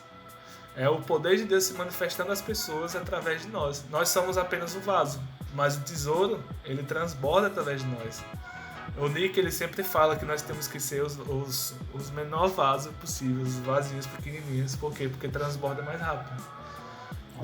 E o que eu enxergo pra gente, é que nós como igreja precisamos justamente aprender a ser esse reflexo. Aprender a estar inserido na comunidade. Por exemplo, nesse livro que eu li, do Introdução à Cosmovisão Cristã, os autores falam sobre a exegese cultural. O que é isso? É sobre você entender a cultura que lhe rodeia, as pessoas que estão ao seu redor. Por exemplo, o Tim Keller, quando ele foi para abrir a igreja dele em Nova York, eu não sei se foi ele que plantou a igreja ou se ele só foi pastorear. Mas quando ele foi para lá, ele passou um bom tempo frequentando lugares públicos como café, como teatro, locais públicos assim, conversando com as pessoas. Para quê? Com o intuito de compreender a cultura da cidade, a mentalidade das pessoas. Porque o evangelho, ele traz respostas para a nossa vida, ele traz respostas para as nossas necessidades, sim, mas muitas vezes a gente como pastor, às vezes a gente como pregador, nós não entendemos quais são as necessidades das pessoas, quais as perguntas das pessoas. Porque, por exemplo, aqui no Brasil, se você perguntar para qualquer brasileiro qual é o seu sonho, o que é que você quer? O brasileiro vai dizer o quê? Vai ficar rico. Já é cultura, assim, quer dinheiro, mano. Quer enriquecer. E foi o que a gente fez. A gente entendeu o que as pessoas falavam. E agora a gente tem uma teologia da prosperidade que prega direto para essas pessoas. E essas pessoas acham que, nossa, eu vou para a igreja, eu vou fazer tudo certinho, eu vou dar oferta, eu vou dar o dízimo, porque senão o devorador vai tocar nas minhas finanças e eu vou receber muito mais de Deus. Deus vai querer Deus vai querer que a gente tenha uma casa boa, um carro bom, que a gente coma tudo do bom e do melhor. A gente alimentou nas pessoas não a necessidade do coração delas, mas aquilo que elas falavam, que queriam. Os desejos que são desejos pecaminosos. Mas, na verdade, a necessidade de pessoas que a gente tem, as pessoas têm a eternidade dentro do coração delas e elas têm necessidade de propósito na vida delas.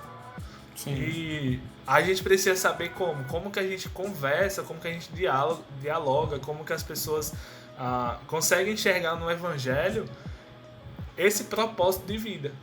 Porque, cara, se eu penso numa vida sem Deus, é uma existência, horrível. Sim. Tipo, não Faz tem nenhum sentido. Não faz sentido viver. Não faz sentido, tipo, ser uma pessoa boa. Não faz sentido cumprir as leis. Tipo, cara, por que eu não posso roubar sendo que ninguém veja? Tipo, eu não vou ser preso, eu vou roubar e vou aproveitar disso. Não faz sentido, tipo, a moralidade sem Deus, sabe? Sim. E dentro do coração de todo mundo existe essa necessidade de Deus. Mas é que elas não sabem, muitas vezes. E, por exemplo, quando Jesus Cristo veio para a Terra, existia uma necessidade das pessoas de um libertador, de alguém que fosse libertar o povo da opressão romana. E as pessoas enxergavam o quê? Um líder militar como Davi foi. Eles achavam que viria outro rei, que iria tornar Israel grande de novo. E quando Jesus vem como o cara simples, como o cara do povo, como o cara que vem curando pessoas, eles não veem Jesus o líder militar que eles achavam que seriam. E o que é que acontece com eles? Eles acabam perdendo, eles não aceitam Jesus. Jesus morreu por causa disso, né? A gente sabe que existe um plano de Deus e tudo isso, mas naquele contexto é uma falha das pessoas entenderem quem Deus era como Deus se manifestava naquele momento. E eu sempre oro. Jesus não me deixa não ver o seu mover aqui na terra. Não me deixa de fora daquilo que você está fazendo aqui, porque às vezes Deus está se movendo aqui do meu lado, na casa de alguém, na vida de alguém. E às vezes, pelos meus estereótipos, pelas minhas ideias gerais, por aquilo que eu acho que Deus tem que fazer, eu perco de vista o que Deus está fazendo de verdade. Total. E aqui na igreja no Brasil, cara, a gente precisa muito aprender a prestar atenção no que Deus está fazendo e seguir nesse caminho. No livro do Nick, no Entre Flores e Feridas, do Nick Billmore, ele conta a história da Leila, que é uma das filhas dele, né? Que ela tem uma brincadeira nos cultos. Filha de gente crente de verdade, é umas brincadeiras assim, bem de crente mesmo. Mas, às vezes na adoração ela orava, perguntando onde Jesus estava, o que Jesus estava fazendo, que ela queria fazer também. Então, às vezes ela tinha a visão de Jesus abraçando alguém, ela ia até a pessoa e abraçava, mano. Oh, que massa. E ela, 8 anos, tá ligado? 10 anos. E naquela simplicidade dela e tudo, ela derramava o amor de Deus sobre aquela pessoa. E na nossa caminhada, se nós como cristãos começarmos a aprender a nos posicionarmos como alguém que ouve a voz de Deus, que entende quem Deus é, entende o caráter de Deus e se move a partir disso, cara, a gente vai começar a ver transformação ao nosso redor. A gente vai começar a ver comunidades sendo alcançadas pelo Evangelho, pessoas sendo salvas, pessoas sendo amadas como nunca foram na vida. Sim. Esses dias o Pedro, um dos nossos líderes, estava ouvindo um podcast sobre, acho que publicidade, eu não lembro. Ele estava me falando que de uma mulher que ela fez uma viagem no mundo, ela observou várias culturas e tal. E no podcast essa mulher, ela nem crente é. Ela fala que a maior necessidade que o mundo tem hoje é de um pai. E olha a percepção de alguém que nem é crente. Porque nós sabemos que o mundo precisa do pai. Sim. O mundo clama pelo pai. Mas ela, sem ser cristã, ela conseguiu ter essa visão. Por quê? Porque o mundo clama por isso. O mundo ele vive sem a paternidade, às vezes sem entender, mas existe um efeito de viver longe de Deus como pai, que nós como igreja estamos aqui justamente como sal e luz dessa terra para trazer transformação a essas pessoas. E eu tô falando aqui sobre doutrina, eu tô falando aqui sobre, às vezes até coisas um pouco abstratas e tudo mais. E se fosse assim, às vezes a gente acha que então a ideia é pregar o evangelho correto que vai dar tudo certo. E tem um podcast lá do Jonas Madureira no Jesuscope que ele fala sobre isso. Eu escutei. Né? Que ele fala sobre o evangelho gnóstico que acha que vai ser a salvação pelo conhecimento, né? E sim, na verdade não é essa a ideia. Não é a salvação por conhecimento, não é conhecendo bem que você vai fazer tudo certo. Mas é realmente você se dobrar diante de Deus, você se render diante dele e falar: Deus, eu quero morrer. Jesus Cristo fala que aquele que quer vir após mim, negue-se a si mesmo, tome sua cruz e me siga. Então é o que? A gente precisa morrer. E morrer como? É aquilo que Deus me falou quando eu vim para missões.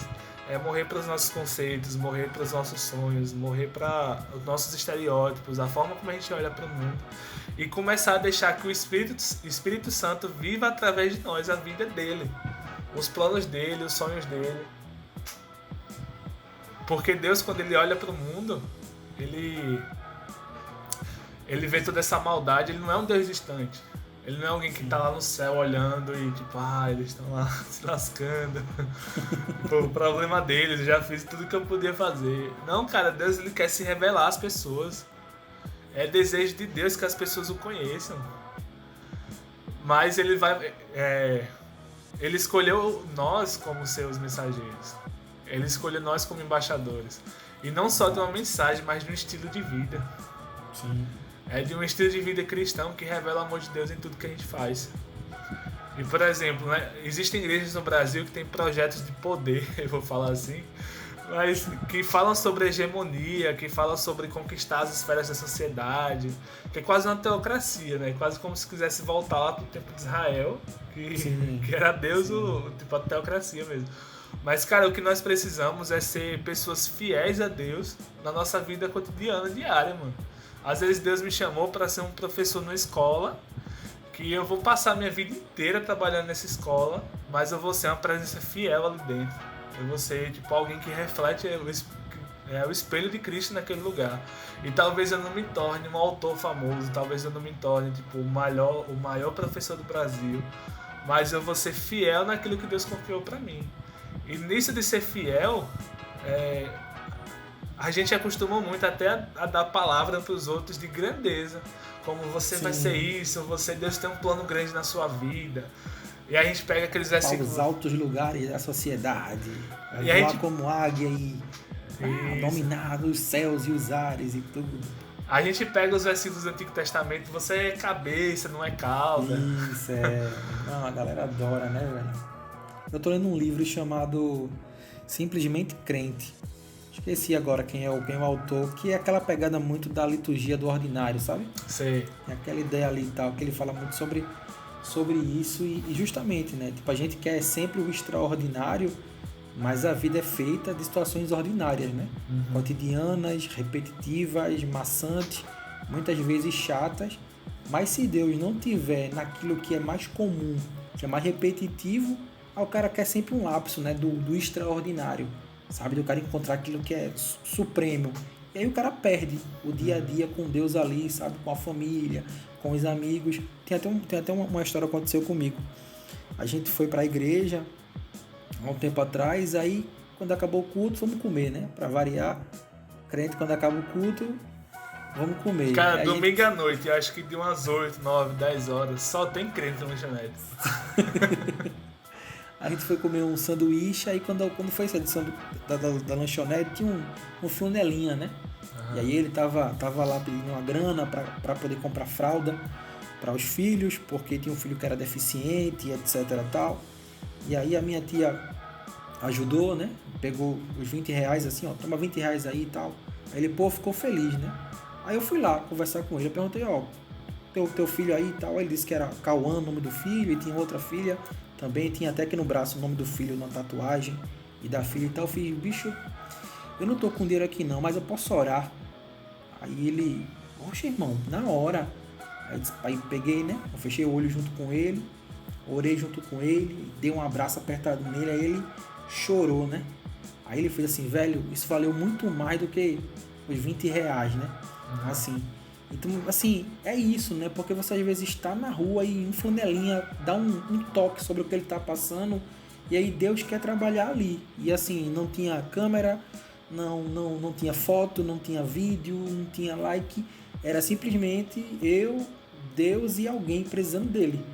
Somente naquele momento. E às vezes é isso que falta, né? Isso é uma coisa muito ordinária, é do dia a dia e o bom que isso aconteça no dia a dia. E não você esperar algo extraordinário, né? Assim, um grande momento para que agora Deus vai me usar quando eu for o líder dessa corporação. Não, você tem que ser usado constantemente, né? Então, assim, graças a Deus eu tenho conseguido absorver bem isso e é como eu te falei, né? Isso muda o jeito de mim ser como eu sou pai, como eu sou marido, como eu sou filho, como eu sou neto, como eu sou irmão, como eu sou amigo. Isso muda as coisas comuns do dia a dia. Mas parece que o que a gente tinha há um tempo atrás sobre teologia da prosperidade, a gente encontra hoje numa teologia... Coaching. Isso, coaching, né? Então, assim, são as jornadas do conhecimento, das identidades. Então, evoluiu agora, né? Evoluiu, sabe Parece um por quê? Pokémon, né? Sabe por que isso evoluiu? Porque eles sabiam que prometer dinheiro talvez não fosse tão certo que acontecesse. Mas o cara mexe com o psicológico ali, é mais fácil, né, de atingir aquele resultado. Mas assim, é tudo muito egoísta, né? Porque é tudo sobre mim, aí, o meu jeito de pensar, sabe? Os meus locais, os meus lugares, as minhas capacidades, sabe? A minha identidade e tal. E eu digo, mas gente, aí o cara fica, sabe, numa busca egocêntrica gigantesca que não tem reflexo nenhum para o bairro dele, não, para a própria família, né? Eu digo ali, para dentro de casa. Você vê pouquíssimo reflexo. Isso é geral? Não é, mas sinceramente, se você for olhar caso a caso, a maioria é muito superficial, sabe? E isso reflete-se com certeza no jeito que a igreja vive, como a igreja vota, como a igreja se posiciona, como ela conversa, como ela vai para o debate público sobre temas que são muito delicados, como aborto, homossexualismo, homossexualidade, tipo, drogas e etc. Né? A igreja não sabe nem falar sobre esses temas, né? É pecado, inferno, pronto, ponto final, acabou a discussão, sacou? Tipo, você falou essa questão desses temas, tipo, e na homossexualidade mesmo, por exemplo. Às vezes o homossexual, ele sabe mais que nós dizemos que aquilo é pecado do que ele sabe que a gente ama ele. Total. A gente demonstra mais a nossa repulsa ao pecado dele do que nosso amor pra ele. Total. E, cara, isso no nosso meio, isso é muito comum, né? Tipo, é como se o cara ser hétero, tipo, os pecados que ele tem, tipo, aí, como diz a André Vargas, né? A heterossexualidade lança fora a multidão de pecados, eu não lembro a frase. Mas, tipo, às vezes o cara que é heterossexual, mano, o cara tem 1 bilhão de pecados, mas ele olha pro homossexual, tipo, já com aquele olhar, né? De julgamento, de ser um pecado pior que o nosso, né? E, cara, falta sensibilidade pra gente, né? Porque também. Lembra daquele caso da criança lá com 12 anos, que ela engravidou, deu um abuso e tal. Isso. E na época, cara, gente condenando o aborto, tipo, naquela situação. E, tipo, isso é falta de sensibilidade, mano. Isso o Francisco Razzo, ele acho que deve ser italiano, esse sobrenome dele. Ele tem um livro que é Contra o Aborto. E no início ele fala, cara, esse livro não é pra quem tá pensando em abortar. Essas pessoas, elas precisam ser amadas, elas precisam ser cuidadas. Às vezes elas estão passando por situações ali que estão levando ela a pensar no aborto, que só ela sabe as dores que ela tá passando ali. Então às vezes a gente quer discutir a ideia, o pecado, mas a gente falta nesse amor e esse cuidado com essas pessoas, né? Sim. Porque a gente vê, tipo, realmente agendas feministas, esquerdistas querendo...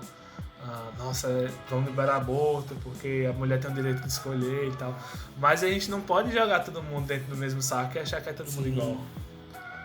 Isso é uma falta de sensibilidade dentro da igreja, tipo, gigante, assim. Tipo, tem um BTcast com o Paulo Borges Jr. sobre igreja na pandemia. E aí eu lembro que o Bibo pergunta pra ele, então, Paulo, como que a gente pode ser igreja no meio da pandemia? Que essa foi a pergunta que ecoou no ouvido de todo mundo assim que deflagrou a pandemia, né? Sim. E ele, é igual a gente é todo dia. É isso aí. Não mudou nada. Tipo, a gente vai deixar de se reunir no tempo com todo mundo, mas na verdade a igreja se tornou insensível aos problemas que já permeiam a sociedade, tipo, constantemente. Não é porque veio uma pandemia agora e como é que eu vou ser uma igreja no meio da pandemia? Cara, como é que a gente é igreja diariamente, pô? Como é que, tipo, a gente pode suprir as necessidades das pessoas diariamente? Ou eu tava ouvindo a pregação hoje que o cara falava, se você ora pelo Pai Nosso, e no Pai Nosso tem a parte do pão nosso de cada dia nos dai hoje, o cara fala, se você ora pelo pão nosso, você tá dando permissão a Deus de você ser a padaria dele.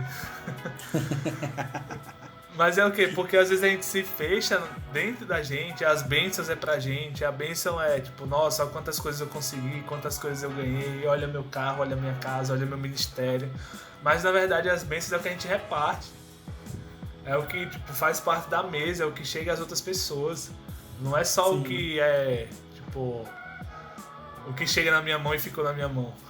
Sim. As bênçãos que Deus nos dá.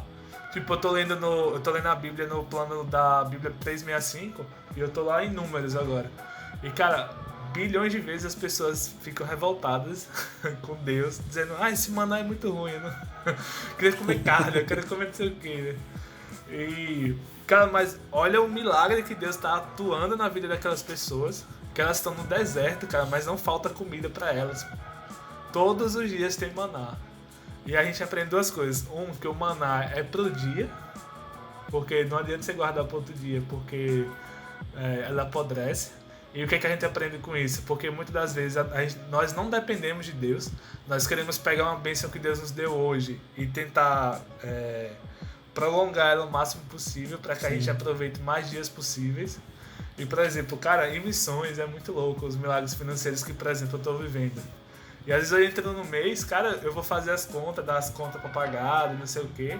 Tipo, o negativo tá gigante. Só que, às vezes eu fico pensando, Deus, tipo, eu queria ganhar uma oferta tão grande que eu já ganhasse o valor de 2 meses, assim, pra ficar tranquilo, né?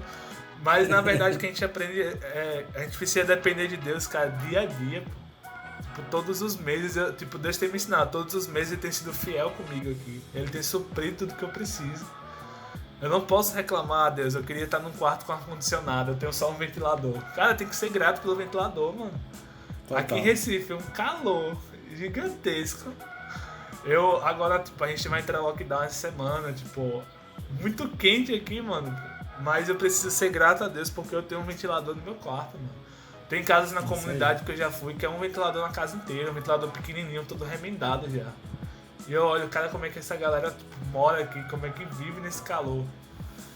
Então a gente precisa aprender, não ser como o povo reclamão, a gente precisa ser grato a Deus por aquilo que Ele dá pra gente. A gente precisa aprender a depender de Deus diariamente mesmo, mas a gente precisa aprender a compartilhar o que a gente tem uns com os outros. Mano. E a vida, a nossa fé cristã é muito mais no que a gente dá do que a gente recebe. Total. A Bíblia, Jesus mesmo ele vai falar isso várias vezes, melhor dado que receber, aquele que quer ser o maior, que seja o menor, que sirva. E ele nos dá, os maiores exemplos disso. Então, cara, se meu mestre, ele mostrou esse caminho do serviço, de se doar, de se dar pelo próximo, eu não posso ser diferente. E, Jesus, ele olha pra gente, lá da sua glória, ele desce, ele se esvazia da sua divindade, da sua glória, vive com a gente no nosso meio, ele morre, cara, no nosso lugar, mano. Ele não precisava fazer isso. Ele é eterno, a existência dele é completa, ele não precisa da gente pra nada. Esses dias eu vi uma pregação que o pastor falava que Deus estava sentindo tão sozinho que criou o ser humano. Caramba, mano. Que viagem, cara. Viagem, né? É como se Deus precisasse da gente pra suprir uma carência emocional. E Deus não precisa. O que Deus fez por a gente foi movido por um amor incondicional em que nós não temos nada pra responder. A gente só tem uma coisa pra dar pra Deus, nossa vida. A gente entrega, morre e é só isso que a gente tem. E aí, por exemplo, a gente vê nas nossas músicas, por exemplo, hoje, né? A gente vê uma música que foi bem famosa, que é Uma vida é pouco pra te amar, me dá eternidade e eu não lembro o resto. Mas, cara, tem muita gente cantando isso que fala, cara, uma vida é pouco pra te amar. Mas a vida que ele tem, ele não ama intensamente o Senhor, mano. Ele não entrega essa vida que ele tem pra Deus. Por que ele vai querer eternidade? Por que ele quer mais? Se o que ele tem, ele não dá. Ô, adianta, me ouvindo? Uou! Queria te agradecer, Igor, pela presença. Já falei no começo, vou falar de novo. Você é uma inspiração pra mim, um cara que eu admiro, que eu amo, assim, que me ajudou muito, muito. Foi Deus que colocou na minha vida e foi transformador ter participado da escola, da Fornalha com você, estar na sua equipe, ser um liderado seu. E você é o meu eterno líder, para sempre no meu coração. Você sabe disso e brigadão de coração por ter participado aqui com a gente. Que é isso, cara. Assim eu fico constrangido, assim eu não volto mais. Mas, cara, só pra finalizar, tipo, tem algo que me mexeu, tipo, sempre impactou muito. É a ideia de você ouvir a Deus, mas de você ter responsabilidade de cumprir aquilo que você ouviu de Deus, né? E eu lembro que na sua escola, né, teve naquele momento lá da ativação profética, que a Rachel lhe deu aquela palavra do livro, né? Sim. Que você já tava sim. no processo da escrita e tal, mas aquela palavra foi, tipo, aquela injeção de ânimo, né? Velho, foi fundamental. E, tipo, pra mim o que eu olho pra isso é o que, cara, é você ser fiel no que Deus falou com você. Porque, tipo, Noé, por exemplo, eu olho pra história de Noé, eu só vejo Deus falando com ele uma vez pra construir a arca. Ele passou 100 anos construindo a arca. E às vezes a gente tá aqui orando, pedindo uma palavra de Deus, pedindo uma palavra. E às vezes Deus já falou, mas nós somos irresponsáveis em cumprir com a palavra que Deus já nos deu. E, tipo, eu aprendo muito com isso na sua vida, e ver essa experiência, e ver tantas outras coisas que você tem vivido. Eu agradeço por ter participado. Como diz nas igrejas pentecostais, agradeço pela oportunidade. Mas, para não ficar só em minha palavra, eu vou cantar um hino. Muito, muito massa, velho. Foi muito, muito massa.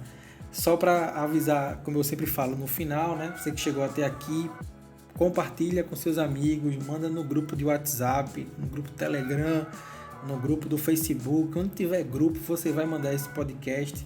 Você também pode escutar esse podcast no Deezer, no Spotify, Google Podcast. Também está no YouTube, o vídeo. O áudio vai estar lá, porque a gente está aqui em trajes não visíveis para a internet. Brincadeira. Mas você pode escutar esse podcast no Spotify, Deezer, YouTube, enfim, em plataformas. E aqui a gente fala sobre tudo, tá? Inclusive sobre nada, porque você sabe, né? Ninguém ouve podcast, então a gente tá no lugar certo.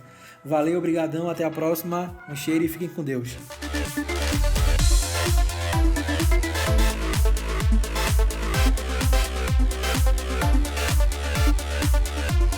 Ô, adianta, me ouvindo? Uou! Uou! Uou! Uou! Uou!